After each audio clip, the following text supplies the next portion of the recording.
గురుదేవుల యొక్క పాదపద్మ యుగళానికి సవినయ నమస్సులు సమర్పణ చేసుకుంటూ, దేవీ మాహాత్మ్యం గత భాగాలలో మొదటి భాగంలో మధుకైట భవద, రెండవ భాగంలో మహిషాసుర సంహారం గురించి తెలుసుకొనడం జరిగింది. ఆ వీడియోలు మన ఛానల్లో అందుబాటులో ఉంచాం. ఇంకా ఎవరైనా ఈ ఛానల్ని సబ్స్క్రైబ్ చేసుకోకపోతే దయచేసి సబ్స్క్రైబ్ చేసుకోండి.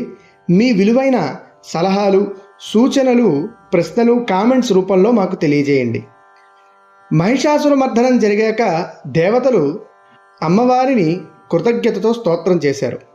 దానికి సంతోషించిన పరాశక్తి మీకోసం ఇంకేమైనా చెయ్యాలా అని అడుగగా దేవతలు, అమ్మా, మా కోసం ఎవ్వరూ చేయలేని కార్యాలు నీవు చేసేవు, ఇక చేయడానికి ఏదీ లేదు.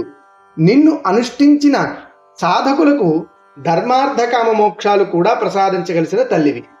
అలాగే మేము చేసిన ఈ స్తోత్రాన్ని ఎవరైనా పారాయణ చేస్తే వారికి సకల కార్యసిద్ధిని ప్రసాదించు అని కోరుకున్నారు. అమ్మవారు అందుకు అంగీకరించి అంతర్ధానమయ్యారు. సృష్టి మళ్ళీ జీవం పోసుకొని యథావిధిగా సాగుతున్నది. ఇక తర్వాత అధ్యాయాల్లో ప్రవేశిస్తున్నప్పుడు ఇద్దరు రాక్షసుల యొక్క సంహార గాథను తెలుసుకుందాం. శుంభుడు, నిశుంభుడు అనే ఇద్దరు రాక్షసులు తమ అహంకార బలం చేత సమస్త లోకాలను పీడిస్తూ దేవతలను రాజ్యభ్రష్టులు చేశారు. ఆ కారణంగా ఇంద్రాది దేవతలందరూ వారి పదవులు కోల్పోయారు. దేవతలందరూ సమావేశమై జగన్మాత అయిన పరాశక్తి అవసరం వచ్చినప్పుడు అందరినీ అనుగ్రహిస్తాను అని మాట ఇచ్చింది. ఆ తల్లి ఎప్పుడూ మన కొరకే ఉంటుంది. అటువంటి తల్లిని బుద్ధిపూర్వకంగా ఆశ్రయిద్దాం అని సంకల్పించుకొని అమ్మవారి కోసం తపస్సు ఆచరించి స్తోత్రం చేశారు. ఆ స్తోత్రం చాలా దివ్యమైనటువంటిది. ఎవరు ఈ స్తోత్రాన్ని పారాయణ చేస్తారో వారికి సకల విజయాలు చేకూరుతాయి. సాధకులు దీనినే అపరాజితా స్తోత్రంగా వర్ణిస్తారు. అటువంటి స్తోత్రం యొక్క సారాన్ని స్మరించుకుందాం.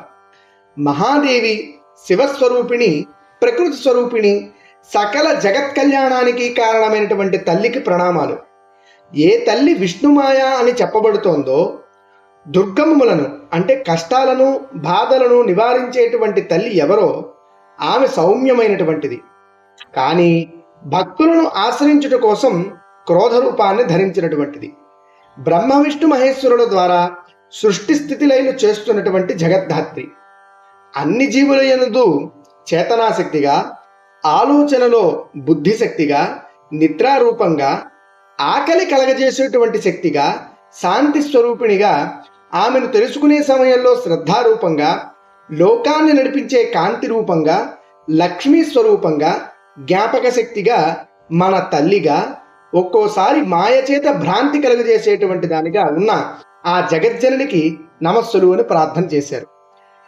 ఈ స్తోత్రము చేసినటువంటి దేవతలను సమీపించి పార్వతీదేవి, ఎవరి కొరకు, దేని కొరకు మీరు స్తుతించుచున్నారు అని ప్రశ్నించింది. ఆమె ప్రశ్నకు సమాధానంగా ఆమె నుండే ఒక దివ్యశక్తి బయటికి వచ్చి దేవతలకు దర్శనమిచ్చింది. అదే సమయంలో చండముండులు అనే ఇద్దరు రాక్షసులు అక్కడ ఉన్నటువంటి అంబికను చూచి తన ప్రభువైనటువంటి రాక్షసరాజు శుంభుడి దగ్గరికి వెళ్ళి, ఓ రాజా, ఒక దివ్యస్త్రీ హిమాలయ పర్వత ప్రాంతాల్లో చూశాం. ఆమె అత్యంత సౌందర్యవతి. అటువంటి సౌందర్య రాశి నీ దగ్గర ఉన్నట్లయితే నీకు మరింత కీర్తి లభిస్తుంది అని చెప్పడంతో ఆ శుంభుడు తన దూత అయిన సుగ్రీవుడు అనే మరొక రాక్షసుని అమ్మవారి వద్దకు దూతగా పంపాడు. ఆ దూత అమ్మవారిని చూచి, నీ సౌందర్యము గ్రహించిన వాడైన శుంభుడు దగ్గరికి నువ్వు చేరినట్లయితే నువ్వు ఈ లోకాన్నంతటినీ వశం చేసుకోగలవు. అతను సర్వలోకాలకు ప్రభువు అని పరిపరి విధాల ఆ రాక్షసుల గురించి అమ్మవారికి తెలియజేశాడు. తన పథకం ప్రకారం జరుగుతున్నందుకు అమ్మవారు లోపల ఆనందపడుతూ బయటికి మాత్రం, నువ్వు చెప్పింది బాగానే ఉంది, కానీ నాకు ఒక నియమం ఉంది.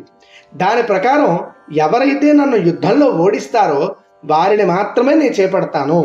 నన్ను పొందాలనుకునేవారు ఎవరైనా సరే నాతో తలపడి నన్ను గెలిచి పొందుకోవచ్చు అని చెప్పింది. ఆ మాట విన్నటువంటి సుగ్రీవుడు, దేవి, నీవు చాలా నిర్లక్ష్యంగా మాట్లాడుతున్నావు. శుంభులు యుద్ధంలో నిలబడితే వారి ముందు ఎవరు నిలవలేరు. అందున ముఖ్యంగా నీవి స్త్రీవి, వారిని అస్సలు ఎదుర్కొనలేవు.